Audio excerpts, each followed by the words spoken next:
Welcome to The Explainer. Today, we're diving into something pretty profound. It's a metaphysical concept called the 969 soul loop. Seriously, this idea could completely reframe how you see your own existence. Okay, let's just jump right in. So what if I told you your life isn't a straight line? From birth to death. Done. Instead, picture it like a Mobius strip, that weird twisted loop. It's one single continuous path where the end somehow circles right back to the beginning. But here's the crazy part. Even though it's one path, there are two completely different outcomes, two possible destinies waiting at the end. This whole journey is framed by three numbers. It's pretty simple, actually. 9, then 6, then 9 again. Think of it like this. You start at 9, which is all about pure potential. Then you go through 6, that's the test, the real-world stuff.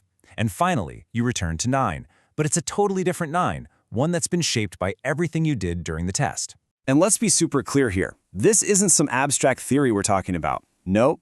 This is a story about you. Your soul, your awareness. You're the main character in this epic journey. You're right at the center of it all.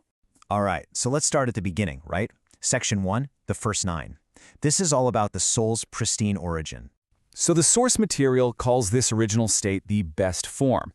And what is that exactly? Well, it's a state of pure, untouched spiritual existence. Imagine just raw, untapped potential. This is the soul right before it takes the plunge into the material world. And to help us picture this, there are these two really powerful symbols. The first one is Miriam's seclusion. Think of the soul being protected in a chrysalis, Pure, safe, veiled.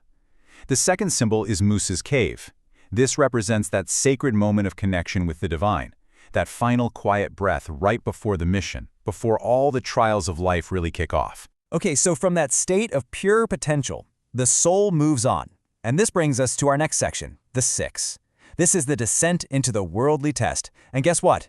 This is where we are, right now. The source actually calls this world, our physical reality, the lowest of the low.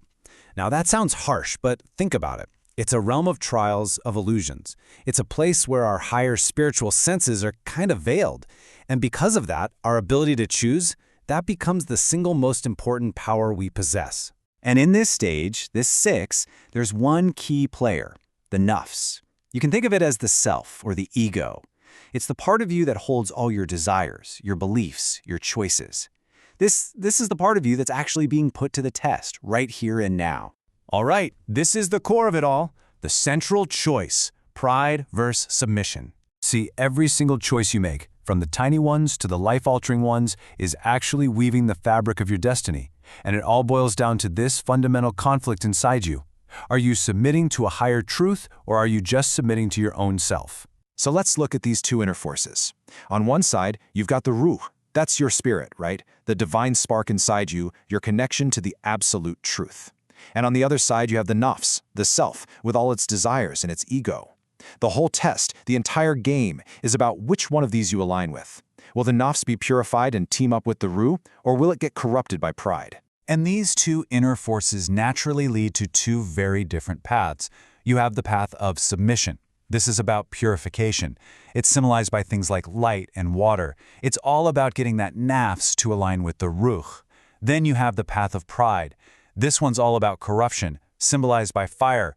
This is when the nafs rears up and says, nope, I'm in charge, I'm superior. And if you want to know the very essence of that pride, it's captured perfectly in this one quote from Iblis. I am better than him. You created me from fire and him from clay. Wow, that's it right there. That's the nafs believing its own substance, its own story, makes it better than someone else.